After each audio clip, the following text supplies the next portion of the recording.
Hello and welcome back to Blue Rising, your home of all things blues. I'm Will Brazier. I'm Richie Driss. Coming up on today's show, we've got a day in the life of one of our defenders, an up-and-coming Brummie actor, and also something that I'm very, very excited for, Will. It's the return of Debating Blues. Yeah, I'll be winning that one, Rich, that's for sure. First, let's welcome our very special guest joining us, as always. Please give it up for the one, the only, Tommy Mooney. Hello. Needs to be a bit louder for our next guest, Yes. a man who is one of our own. He's performed all over the world with some of the biggest names in music. So big, I can hardly get them out. Please welcome Karl Brazil. Karl, how are you? Lads. Very good, thank you. Very, very, very excited to have you on the show. I'm going to be questioning you just as much on the show as I did off air as well. Thank you for joining us. First things first, how are you? I'm very good. I've been very excited about this visit, I've got to tell you, because me and my son are massive blues fans. And this is the first week I've had off, crikey, probably in about 6 months. We've been on a whole campaign of promoting and touring the record, so managed to get to a few games, plenty of away games. But yeah, to come into Blues Rising is That's the peak. a highlight of this year for me, yeah. Well, talk to us a little bit more. I mean, you go on, you do it. You can do it far better than me. So what have I been up to? So I've been on Yes. tour last year. We've been promoting the Britpop album, which went to #1, which broke the record. It's Robbie's 16th #1 album. I brought it here, something I made earlier. Oh, brilliant. That's the Britpop album. Great artwork, that. So we've been promoting this record and touring it, and we're about to tour it even more this year. So we'll do UK, no, not UK, we've finished that, European festivals, and then we go to South America, which I'm very excited about, and then Australia. Wow. And that runs until the end of the year. That's quite, we've got the same schedule with Blue Rising, I think, actually, coming up. Haven't we? Well, the great thing about this is, of course, I'm back now, so I get to see the season out with the Blues. And then, of course, we've got that little thing called the World Cup happening. We've got to all enjoy that. Karl, what do you feel about the Blues, though? Obviously, our gaffer, he's been here for nearly coming up to 100 games now. I've prepared my answer for this. Go on. I'm going to be diplomatic, but I'm going. You know, Blues is on the rise. Nice. And you can come more often. The thing is, it's such a great club. It's already had the massive support network for Yonks, being the second biggest city. But the ambitions and everything that's happened over the last few years, even with going down, it was really exciting to be at top of the league, winning games with ease. But with all the new plans in place, the powerhouse, and the ambitions are high, I think there's a lot of pressure on the club to go up this year. And we're still in with the shape, by the way. We've had a couple of bad results, but there's a great squad there. So I'd be very surprised if we don't come good over the next coming months. I just think we've had, Millwall and Middlesbrough, let's not forget, were right at the top of the table. That was class performance from Middlesbrough. When you can attack a team that much and they attack once and stick it in the net, you know you're up against it. But that's the Championship, though, isn't it? That is the Championship, yeah. But I do think we've got a good squad. I think we've got a good tactician in Davis. But just like any club, as soon as you have a bad result, everyone's on your back, aren't they? And it's easy to be deflated. But I think we've got some games coming now that are must-wins. Charlton, I'd like to win for various reasons.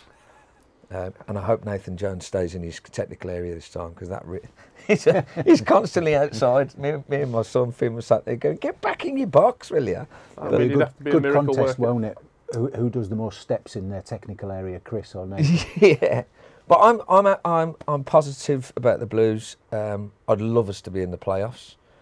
I think I've been watching Hull, and I think that if we met them in the playoffs, that we're up against it. They're a really good side, aren't they? But you know, we can do it mathematically. It's still available to us, isn't it? So, yeah. Let's take things back in time a little bit. All right. You've been a Blues fan for a while, let's say. What got you into it in the first place? Tell us your story. I had to ring my uncle this morning to just reflect on this. My uncle Rob, my mum's brother, he's a huge Blues fan. He's been going for, I think he told me he's been going for 67 years. I said, "How old are you?" But he's my older uncle. He's a hard Blues fan. All the family is still season ticket holders. So he took me to the Tilton, he tells me, when I was 6. And so those years, it would have been Wayne Clark, Seaman, Robert Hopkins must have been around then as well. God bless him. So yeah, I just got the buzz, got the bug, got the colour, and I was off. And it was all standing back then. But I don't remember loads about it. I just remember going to the game, the experience, and being part of a huge army that's singing and really passionate and lives and breathes every week for a result. That's what I got the bug of. I mean, personally, I hate driving to the Blues now. It takes you about an hour and a half to get there, an hour and a half to get out. So, but yeah, got the bug, and every time I'm home, no matter what I'm doing, I could be playing. I mean, we've just done the Brits last week, which was mega. We went to do the World Club. Is it FIFA World Club? That's what it was called. Went to that final. You go to all sorts of different events in my industry, and when you come back to the Blues, it's just so heartwarming because it doesn't matter what your eyes see or what you hear or what you do. Come back to the Blues, and it's comforting. I've got a lot of mates in the bands I'm in. So I work with James Blunt a lot as well, and obviously Rob. But in the bands, both bands, there's QPR fans, there's Cov fans. So we have a group, and the banter is, I bet. It's full on. It's Proper pretty. It gets pretty nasty actually. That's good. That's how you like it. Yeah, so every week I'm looking at QPR and Cov, and obviously seeing Cov winning every week. Frank's doing his speech, but yeah, the football keeps me going wherever I am in the world. It kind of keeps me solid. Just checking in. Even if I've been in Australia, I'll set my alarm and get up if it's a decent game. Yeah, Good man. yeah. I'm the full fan. Karl, let's talk about your career because I think you've been quite modest because Yeah. some of the stuff that you've achieved. I'm scared about what you've got on there. Well, don't worry, we'll get into that. The good, the bad, and the ugly. No, I'm joking. But your career has obviously been absolutely amazing. What was that first sort of journey into what you're doing today? So, born and bred Solihull. Mum and dad. Mum's from Birmingham. My dad was from Ireland. So I come from a very musical family, proper Birmingham Irish, Peaky Blinder family, if you like. So yeah, my dad was a musician. Grew up wanting to play drums all my life. That's all I wanted to do. Thank God, I did all right because I don't know what else I'd have done. So yeah, I went to Sheldon School. Went to that school because they had a great band. I wanted to be the drummer in the band. And I think I was saying to you earlier, every Christmas, that band would get to go and play at Asda and Woolworths. Remember Woolworths? Oh yeah. Oh yeah. All these different places and different schools because it was a great brass band. So you get loads of time off around Christmas. I thought I'll have a bit of that. So did that, and then I had nothing else on my mind when I left school. So I auditioned, went and worked at musical exchanges in Birmingham, Snow Hill, when people used to buy guitars. Remember those days? So that was my work experience, and just met loads of people in the shop. And on my day off, got an audition for Bitty McLean, Birmingham boy, who lived in Smithswood, and he was part of the UB40 sort of infrastructure. So got the job with Bitty, thanks Bitty, and that put me on the map. Went off on tour, did Top of the Pops at 17 with a ponytail. Jesus, Wow. Don't look it up. I had a ponytail at 17. Oh mate, Don't worry I had a about it. ponytail and. But anyway, Top of the Pops 17.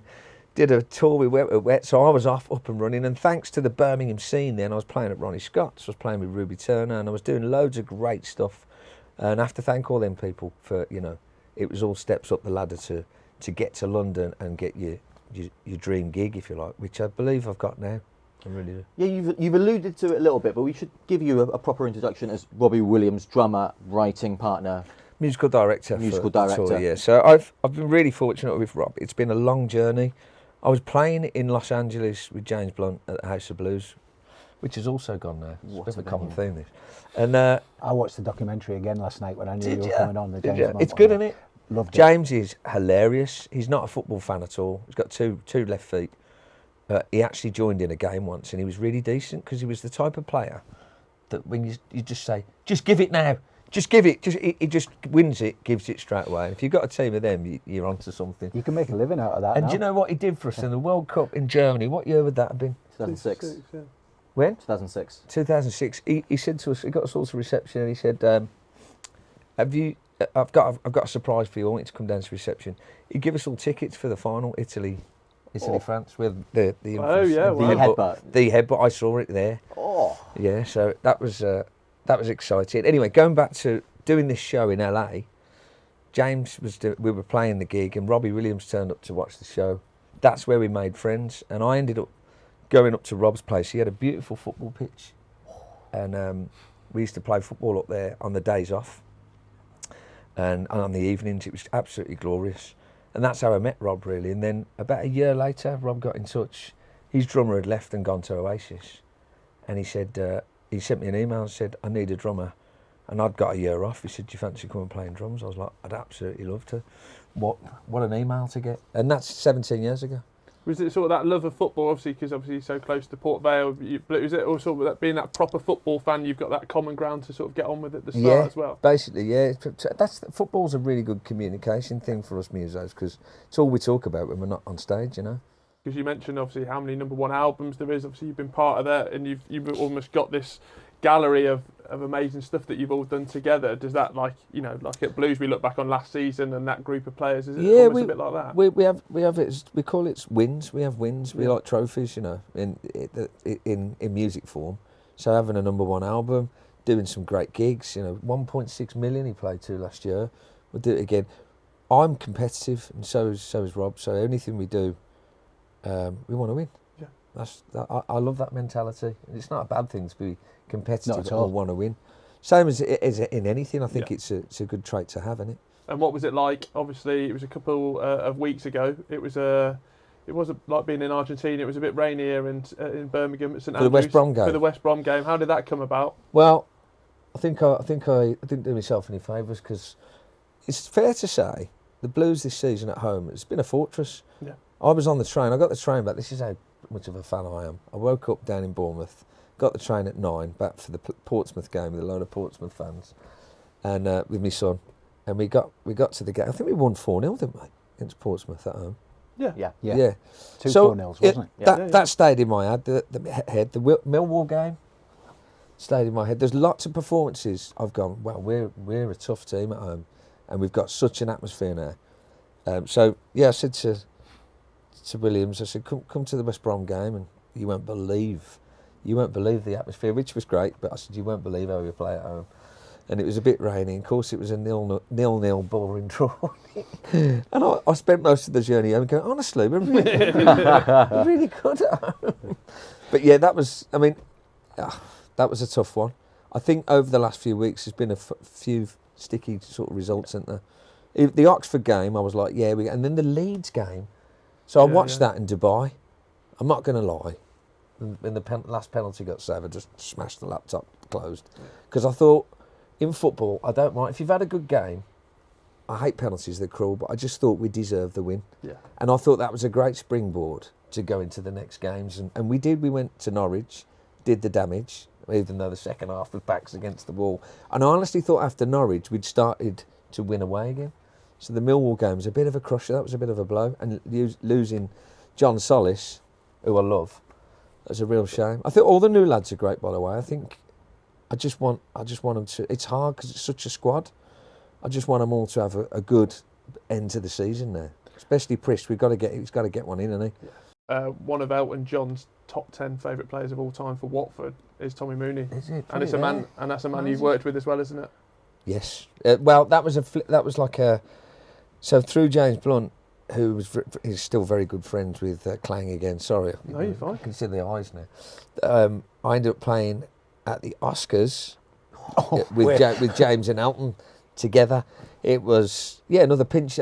Life is full of pinch yourself moments, but I like to think I'm very down to earth. That's why I'm in Birmingham, and I love coming back to my roots, and I love normal things. But when you do stuff like that, it doesn't leave you, and you're up there doing it. I don't care who you are. You're up there for the first 60 seconds going, fuck you. Sorry. You are, because it's not normal. But I don't get starstruck because I'm in the music game and I work and meet a lot of people, but I always appreciate those opportunities. That's what I love about what I do, is God knows what's round the corner.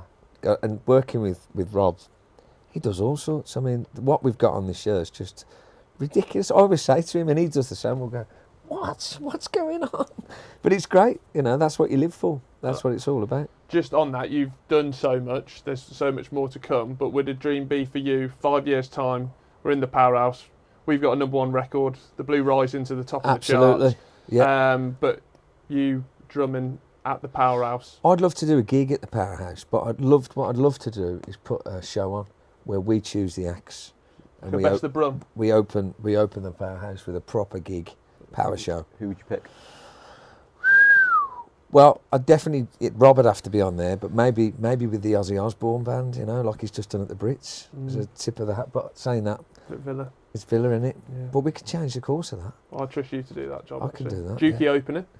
Dukey opening. Solo act. While it's quiet. Yeah. Get Backing dancer. Yeah. Yes. I've got that in the back. No, we could have the Phonics on, we could have Duran Duran, we could have the Streets. He could have a mega show. He could. I'd want to buy a ticket already. Absolutely. Yeah. Well, we wouldn't need to, would we? Well, I don't know. It 5 can years happen. is a long time. Do you know Birmingham's got a lot of great history in music. I mean, if you look at the bands that have come out of Birmingham, I think I was saying to you earlier, being a young muso now, forming a band in Birmingham. When I was a kid, I used to play at the Pen and Wig, Dale End. I used to play at the Jug of Ale in Moseley. They were all great pubs and gigs to play, to be seen, and labels used to come and have a look, you know. But now, it's not really there. That outlet's not there, and that's because of social media and all bands are on Instagram. But there's nothing better than going to a gig and seeing someone live. I started a band in the COVID era. My wife calls it the midlife crisis rock band. It's not a good name. I think that's us, isn't it? That's us.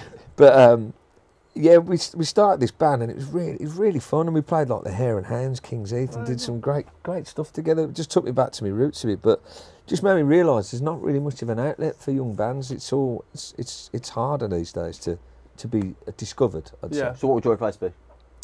My advice, definitely to put bands together, just go and find gigs, get an agent, go and just gig the hell out of it, because if you're good, you'll get your opportunity. Any young musician that wants to do what I'm doing, I always say that you've got to go out and meet people. Personality is a lot of it. It's same in football, right? Yeah. You've got to be a personality. You've got to be able to cut the mustard, but you've got to be seen. You can't be doing stuff on Instagram in your bedroom. You've got to get out there. There's a lot of talent in Brum, and I don't think there's anyone that's tuning into it enough. I feel like there could be more, definitely more sort of opportunities for kids in music. But maybe through the club we could do something, who knows? Love that. Carl, go on, Rich, after you. I was going to do exactly what you were going to do. I was just going to say, I think we need to do a part 2 because you've got so many stories. I'm definitely up for coming back. Make sure it's a little cooler in here next time. I thought I've done half hour on the pitch. It's just been hot chat, so that's what's kept the temperature Honestly, thanks for having me in. I'll see you down the Blues, but it was a real joy, and I'd love to come again. Are you bringing next to St Andrews? Any requests? I'm gonna. James Blunt. I'd actually love. I'll get James down there in a headlock. I'm sure I will. But I'd love to get Rob down again. I can honestly say he really enjoyed it. He thought it was a great experience until the whistle went. Well, he loves his football, doesn't he? So that's he loved it. Rob's a massive. He's a president of Port Vale. Yeah. He's ambassador for FIFA. So he's well into football. And the whole Sing When You're Winning album. It's all football, isn't it? It's all football, yeah. Yeah. So I'll be back for sure, lads. Thanks for having me in. Good Thank you so much for your time. Amazing stories, Carl. We really appreciate it. Pleasure. Now on to the men's result from Monday night at St Andrews at Knighthead Park. We were home to Middlesbrough, and this is how it played out. As Target rolls it towards the halfway line and Hackney, a couple of ricochets, and that one is headed down to Tommy Doyle's feet. Doyle going for goal from just at the edge of the area and they break on it. Tommy Doyle gets a shot with his left foot, and it's a great strike. And take a look at Chris Davies, the Birmingham manager, Neil. He's straight off his... Because he's looking there now, he's just going in behind. Looking again behind, and Aidan Morris is going to try and drop it over the defence. Good run. Chested down, he's in, he's onside, and he's scored as well! Matt Target, furthest forward of all, and he slides it beyond Bean. Looking to press, looking to get at them. Oh, that's a slip from Clara. Conway down to Hackney. To his left, it's Target. Yes! Matt Target for his second. What on earth's going on here? Borough's wing-back has scored twice here. Thank you. He's certainly gone to his manager. The manager's certainly got to his place, so he's saying that, go on, you lot. I see Samuel, ball down the channel, right-hand side. Stansfield cutting it back, chance for Dukes, and a Birmingham goal. Bryn got his left hand to the ball, but he couldn't keep it out. And in the 3rd minute of the second half, Birmingham strike back. They trail 2-1. Well, I said at half-time, the first 20 minutes are absolutely huge. They'll keep the clean sheet, don't make any mistakes. When they get one down the channel there, it's a good ball, it's pulled back, and Dooch just steps onto it hard and low. It's a great strike. And Sol gets a hand to it, but falls into the back of the net. 10th goal of the season for the former Werder Bremen striker. Flag left-hand side. And he didn't get much ground on that clearance. Forward comes Iwata. Dukes, edge of the area, hits it first time. He hit it low, and Bryn shouldered it round the post. So he whips it in. beforehand. He comes on and it's hard to load down the side of Saul, but he whips it across Saul this time, and he gets a hand as it bounces, puts it out for a corner kick, and it's similar to the first half. They started so bright. Volleys it out to the left-hand side once more. Borough with this 2-1 lead, but it's a lot nervier than they would like at the moment. Back sticks on. Earling. See Strelitz. Strelitz with the header. Oh my word! Strelitz in off the post. We said it was time for him. 95 to speak to Paul Addison and Neil Maddison at the final whistle, which There goes it is. now. It's 3 points for the Borough. Here. Heartbreaking stuff. 3-1 defeat. Tommy, just where do you begin? Yeah, it was a tough watch. We started off the better in both halves, but on the positive note, Will and I watched the game from the Alliance Lounge, and it was absolutely fabulous, wasn't it? Yeah, So- we had a great time. The Alliance, not the match. No, but great view, great lounge.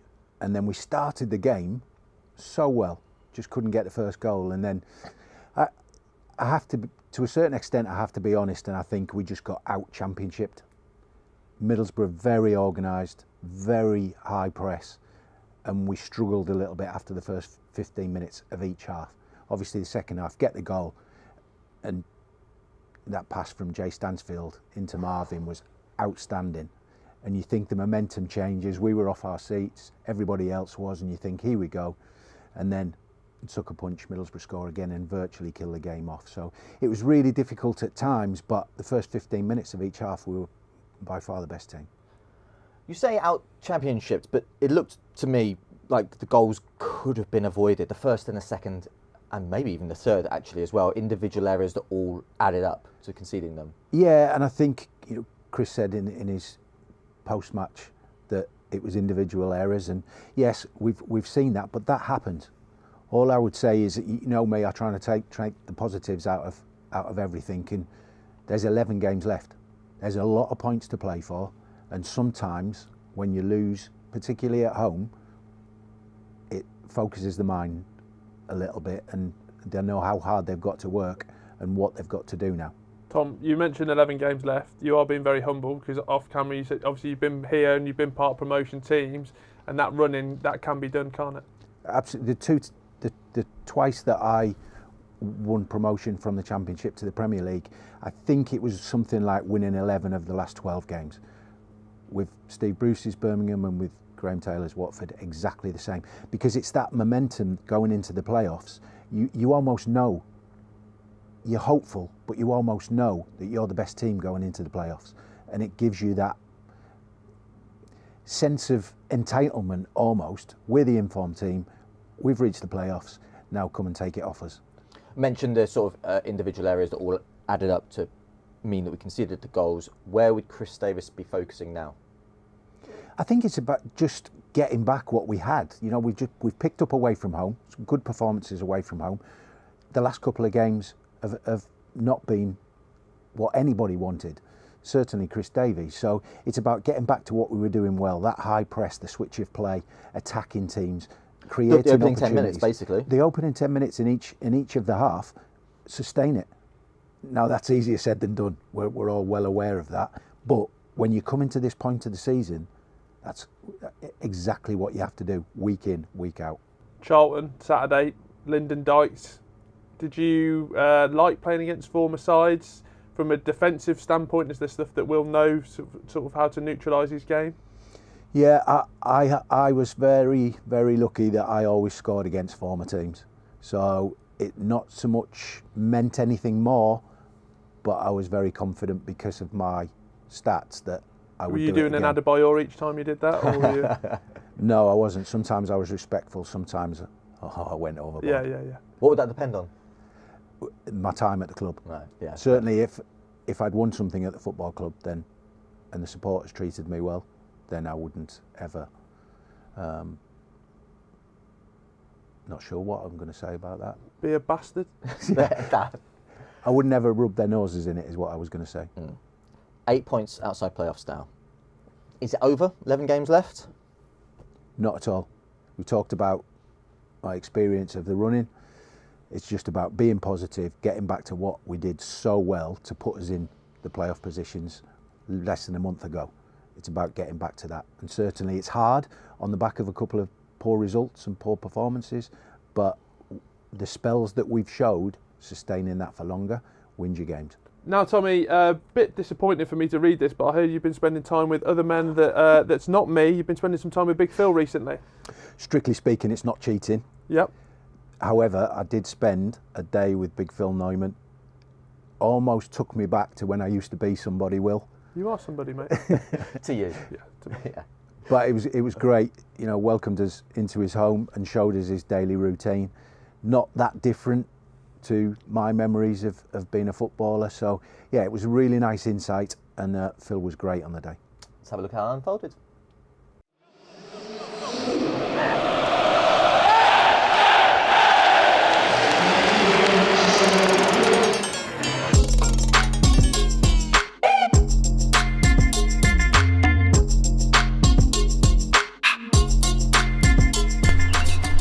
So we're here at Phil Neumann's house. It's snowing, and we're going to see what his morning routine's like. Come inside. Hi. Morning, Phil. How are you? Good morning. You okay? Good, and you? So early morning, or a couple of hours away from the start of training. What's the normal schedule? I start my day with a coffee, maybe playing a little bit with my son when he's awake, and yeah, getting ready, then right into the training ground. Took me like 20 minutes. Good stuff. Let's put the kettle on. Yeah. Cheers. Cheers. That's strong. Yeah. That's what I've said. That's all right. I like a strong coffee. That's These fine. are the beans from our friends in Hanover because we missed the coffee there. That's nice. Yeah, we've been there I think every day normally. Yeah. And Okay. every time after training, me and my wife or some friends went to his coffee shop. Okay. So yeah, I told him to send me some beans from the coffee machine. Ah, that's nice though. Yeah. It's nice sometimes when you bring the things from home to here, isn't it? Yes. Makes it a little bit easier, the transition. How have you found that? I think it wasn't that different to Germany. Okay. The people here everywhere are really nice, and I felt like home really early. And very easy out of the club. When I came here, they helped me with everything. So That's good, isn't it? Yeah. Sometimes that's even more important, that you get the family settled. The dog, 2 cats. yeah, I think now my wife is happy. I'm happy. So That's it. It was the most important. That, everything is. Breakfast. Nah, this is Snake. He loves baby bear. I love Baby Bell, I have to be honest. They're actually really nice coffee beans. That's a nice coffee. It's good. Yeah, it's very good. Tell your friends I appreciate it. Yeah, I will let him know. Bye bye. Bye bye. Bye bye. Bye bye. So we're on the way to training. Which of the players are you closest to? I would say the Germans. Yeah. The Austrian guy. So Kai, Marv, and Christoph. Yeah.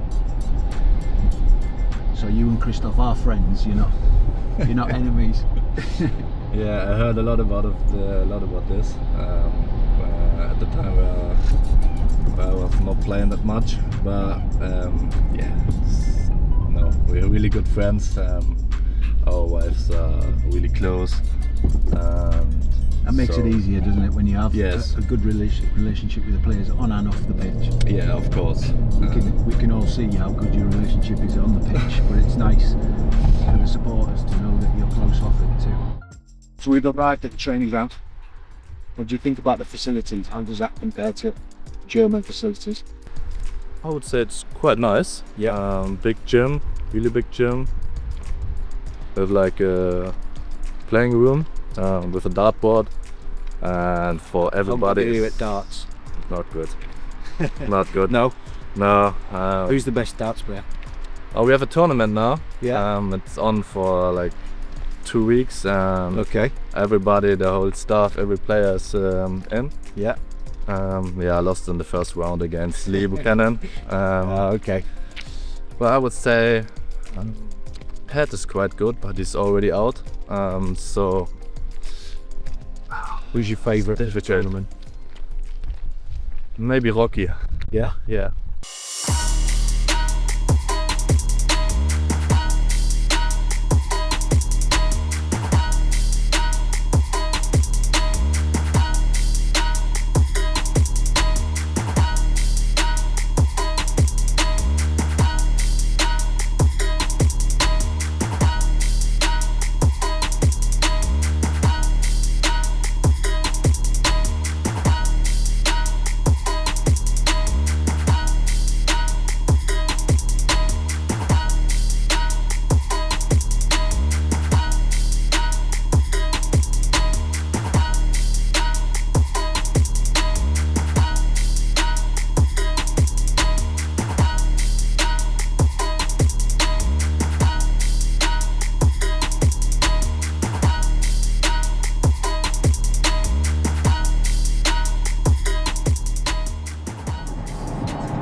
So what's been your highlights so far since you signed for Birmingham? I would say my first goal, Preston, where we won the game 1-0, and I scored the winning goal. Yeah. That was quite really nice. And then my other goal in our stadium in front of our fans. The first one at St Andrews at United Park. Yeah. That's always special, right? Yes. I think there were some games where we had a late winner and just and the fans going crazy, and this atmosphere in the stadium it's really amazing.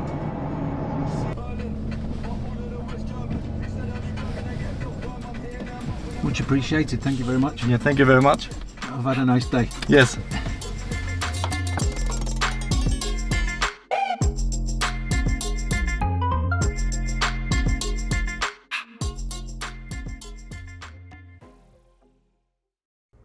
Absolutely one of the lads, because he loves coffee, Tommy.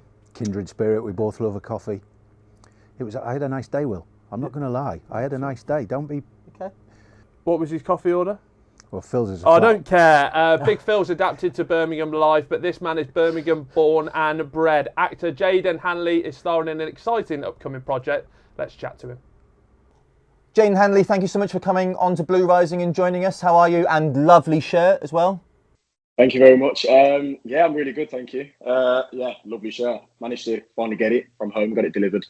Been waiting a while to get it, so yeah. Jayden, let's talk about the project first. Not the Blues project, because I could go on for hours about that, but let's talk about your latest show. Tell us all about it and how you got involved. Yeah, so Dear England is a national theatre production written by the fantastic James Graham and directed by Rupert Gould. So this is its third year kind of being out and about. It's done the National Theatre in London, it's done the West End and also the Lowry in Manchester.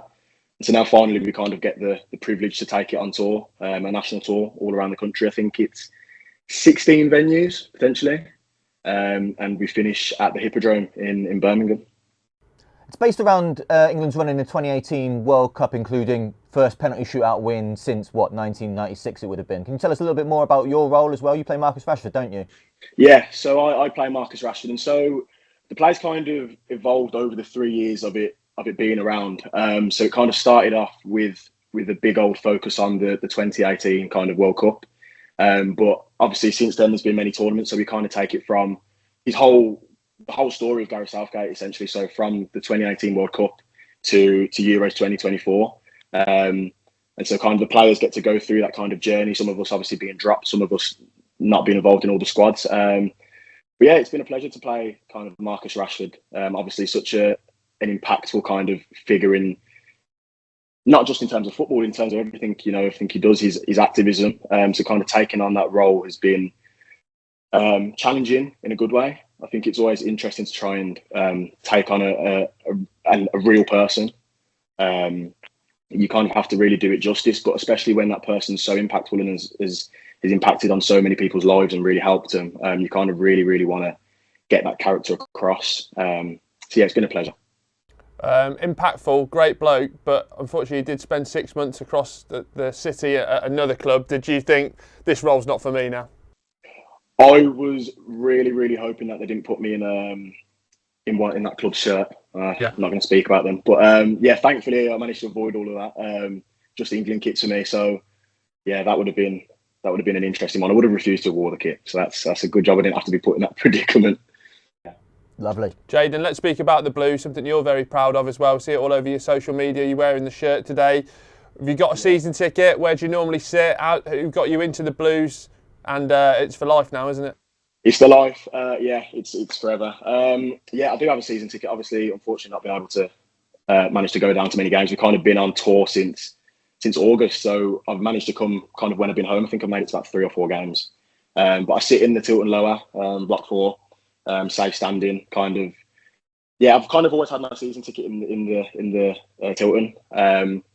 But yes, in terms of who got me into it, I kind of think it's just everywhere around me, really. You know, family and friends all support Birmingham. My granddad goes down every game, and then I go down every week with my friends, and so that's kind of always been the way it was. Always kind of just getting gifted blue shirts and whatnot, and I think. Growing up in like South Birmingham, it's predominantly Blues, and as you say, if you're a true Brummie, you support Blues. So it's just everywhere around you. It's kind of the only thing that was there for me, and I'm so happy it is. We're on the rise, so it's gonna be good. It's a good role. I love that. The here and now, obviously, you're very proud to be a Brummie, and obviously what's happening with the city, with the project, with what's happening with the renovations around there and everything that's going on. What does that mean to you and everything that's going on for the city? It's something that I really want to be a part of. I think Birmingham is a city that has so much to offer, and for some reason has never been given the right resources to properly offer what it is. We're the second city, and we don't get treated like the second city. So I think what Tom Wagner's coming in and doing in terms of regenerating the city around the stadium and putting so many jobs and creating so much money coming into the city is really impressive.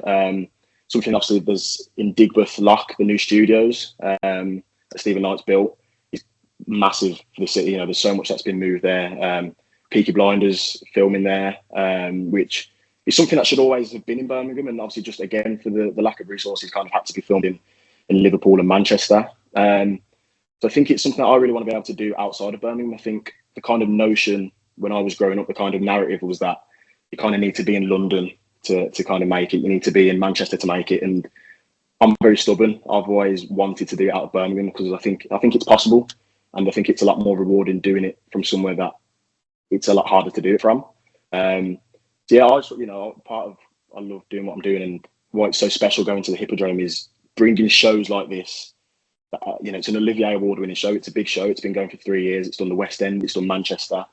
I never got to go and see it because I don't really go to London unless it's for audition. So there's a lot of people that are just kind of instantly cut off from being able to go and see it because they're not in London or Manchester. And so to be able to take this show on tour and take it around all these areas has been so rewarding. We get a full house most nights, and it's such a good reception, and people really love it. And so it's so special. Top man, Jayden, thank you so much for joining us. I really appreciate your time. Thank you so much for having me. It's been a pleasure. Thank you. Cheers, Jayden. Keep right on, buddy. Magic stuff. How about some Blues news? Yes, please. If you thought the club's 150th year TIFO campaign was over, Richie, you are mistaken. That's right. The club have announced that a brand new TIFO range of club shop items is available very, very soon. We've got new mugs, new shirts, and a new junior range as well. Make sure you get them ASAP. And Will, you are modelling that superbly, sir. Yeah, thank you. It does look better on you, not me. Get yourself into the club shop now. Chris Davis will be managing his 100th game this weekend away at Charlton. Many more memories to come. We'll be having some very fantastic pieces coming up. They might be out already. Get yourself watching them. More memories to come. Thank you, Gaffer. Massive congratulations to the Blues under-21s who trounced Middlesbrough 4-1 on Monday. Huge result for them. Yes, really great to see Lee Buchanan back on the pitch as well. A man who's been in this pod we've chatted to, know he struggles, and 45 minutes in the tank from him. Good luck, Lee, and we'll see you soon. Now, these two are going to go from lovers to fighters as we pit them head-to-head in debating Blues. Tommy Mooney, Will Brazier, how are we feeling? Confident. 1-0 up? 1-0 up, yeah. I mean, it's not a tough battle, this. It's all on you. Yeah, fine. I think if we put the post-production clips in from last week when I was drip-feeding Tommy the answers, the audience would have a different perspective on things, but that's the way the modern media works, isn't it? So, we'll see. Absolute nonsense. Okay, started already. Let's get into it, shall we? Right, question 1, gentlemen, of Debating Blues is: who is the most important player? That coffee sounds nice, doesn't it? Sorry to interrupt. That's all right. Underhand tactics. Mind games. Who is the current most important player in the Birmingham City men's first team? In the current squad. Yeah, do you want him to repeat it again, or? Pardon? Do you want? Hey! Boom! No, we'll shake hands after. And, Will, I'm gonna as you want to Absolutely on toast. On toast. On toast. Will, you're back half an don't go Cameras are rolling. Don't Will, go for as the your back swear is word against delete. the wall. Please keep that in, lads. That's fine. Relax. Relaxed. Relax. Do I look tense? Yeah, you do. Do I? Toilet's that way, mate. Relax. Carry on, answer the question. Yeah, for me it's Jay Stansfield, Rich, because there's one man that sort of gets the team going, gets me going in the audience as well, because he has a rhythm to his game that when it's up there, you want to be standing on your feet, you want to get behind him, you almost want to be in his body, seeing what he's seeing. He gets into this mode where he's sort of, sometimes, he's obviously 100% when he's on the pitch, he's 110%.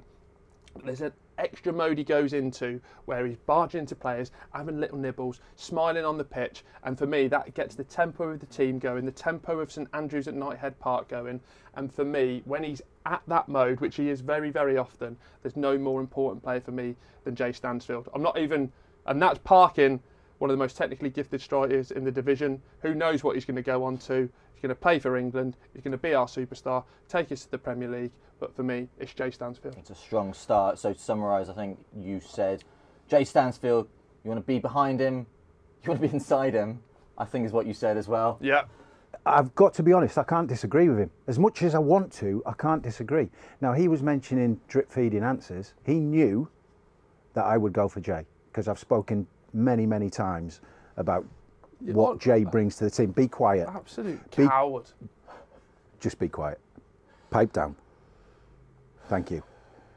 What Jay does, you just look at the goal that he set up for Marvin against Middlesbrough. He does things that other players can't do. And what he has that Will never mentioned, his energy, and he doesn't smile on the pitch. All I mentioned was about his energy.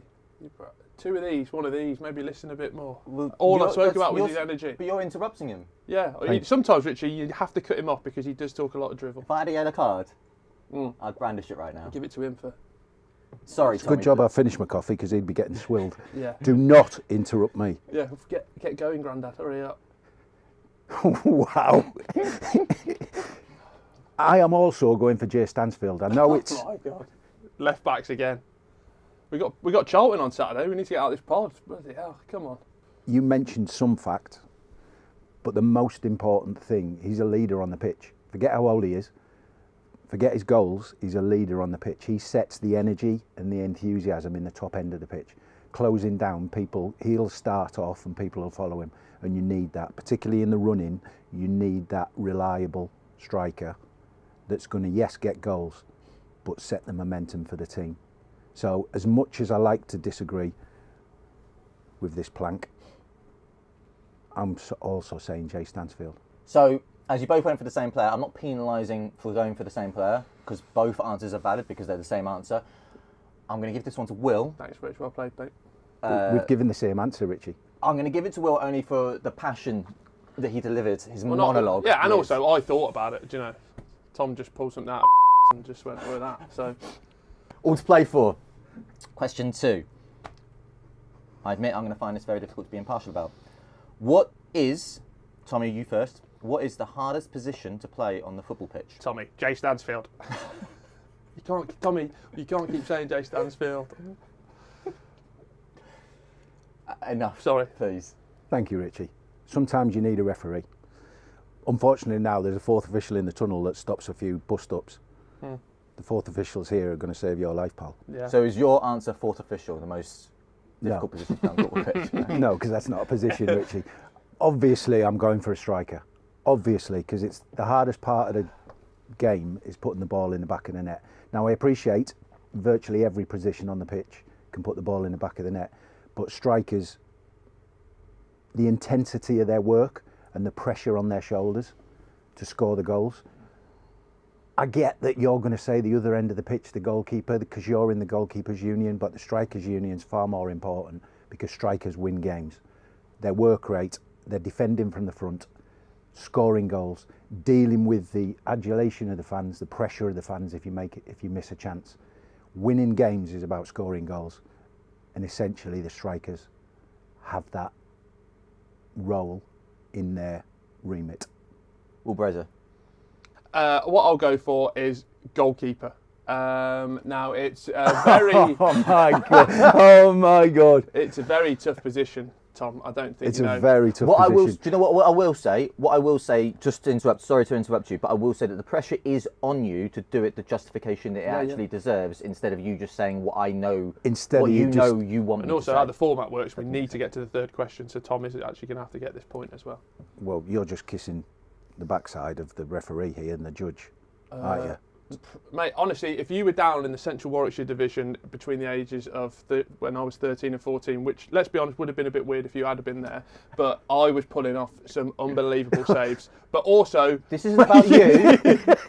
This is not about you. This is about the position of a goalkeeper. Off you go. Yeah. It's not about you. You were 13 years old, 6'5", and you still couldn't get in the team. Yeah, exactly. But I tried my hardest, and that's all that matters at the end of the day. No, for me, goalkeeping, because as you say, the striker can win a game, and the goalie can win a game, but he can also lose a game. For me, the goalkeeper, if he lets in a clanger, that is game over. The pressure on you to have that on your shoulders, and also what we've seen here at St Andrews over the years, some absolutely vintage goalkeepers. We've had Ben Foster on the show just a couple of weeks, Joe Hart, Jack Butland, Gil Merrick. We create amazing goalkeepers. They have the weight of the world on their shoulders. They can win it, they can lose it, and for me, that's the pressure. Is that it?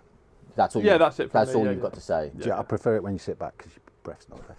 Oh no! See now. No, I'm. See now. While I always want to agree with Will, I just don't think he got all the way there with regards to his argument. So on the basis of the argument and being completely impartial, whilst I will always agree with Will, I think the argument that you put forth was actually stronger. Thank you. So as much as it pains me to say it, I'm going to give you the point for that. Thank you. Going into the final round.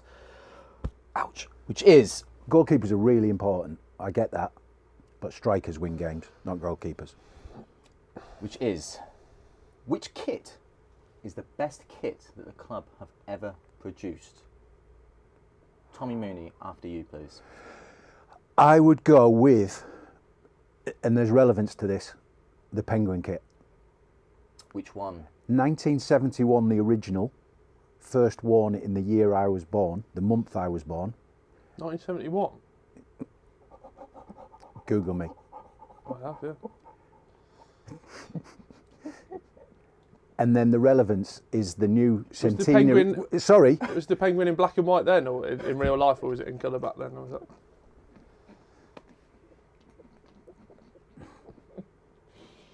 This is a safe space.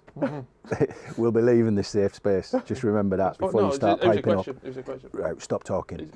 The relevance of the centenary kit, which we were gifted from Blue Rising, so appreciative of. Absolutely the best kit I've seen. But the history of it, for me, think of the players, and I'll obviously mention forwards and strikers, Trevor Francis, Bob Latchford, two that have won the vintage Penguin kit, and then look at it from the Leeds game. I just think from a marketing point of view, amazing. Historical point of view, amazing. It's the Penguin kit all day long. Tommy mentions history, and that brings up nostalgia. And for me, 2002, if you can imagine, I looked even more weirder than I do now. Really? Yeah, I was 11, growing out my hair, which in hindsight shouldn't have done, Richie, but at least I'm honest. Were you growing out yours at the time? I can't remember. But for me, we just got to the Premier League, and the Premier League at the time was just this heady dream, wasn't it? Like, for me, Blues in the Premier League was fanciful, but we got up there. Thanks to you. Thank you again.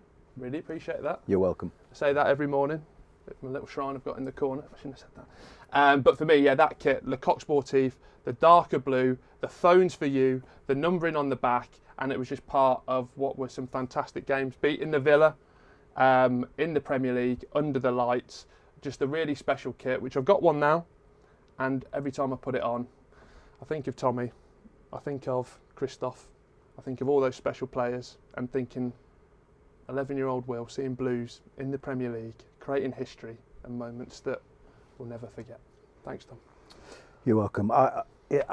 Listen, I fully understand. I'm not sure whether he's saying that just because I wore that shirt, but it was a great shirt, but it doesn't have the heritage of the Penguin shirt. And I did wear that shirt with an awful lot of pride. Mooney 16 on the back. Not for very long, because when the manager says, I'm bringing a World Cup winner in, you can't say, why am I playing, Mr. Manager? Fair enough, I'll go back to the Championship and score some more goals. But let's get to the point here. Yeah, it's all right. Come on, Richie, there's no argument. As much as I wore that shirt, loved it, Tom, we're talking history and heritage, I'm not speaking to you. what I would say Richie. is I'm always here to chat if you need me, all right? Okay. I'm going to have to block you soon. Yeah. Stop messaging me. That is definitely the most subjective of all of the questions. It's about your association with the kit, if you will. And what's interesting is that Will, his favourite kit was one that you were very closely associated with in that you wore it, whereas you don't have the same connection, the same level of connection to the Penguin kit as the one that he actually picked, because you actually wore I wore it. the Penguin kit last night to bed. I'm giving this to Will Brazier No! for the 2-1 win. I'm afraid so. As you go it's an awkward life, it's a long, long road. There'll be joys and sorrows too. Overall, the scores of the Baiting Blues are 1-1. Until next time. Well played, mate.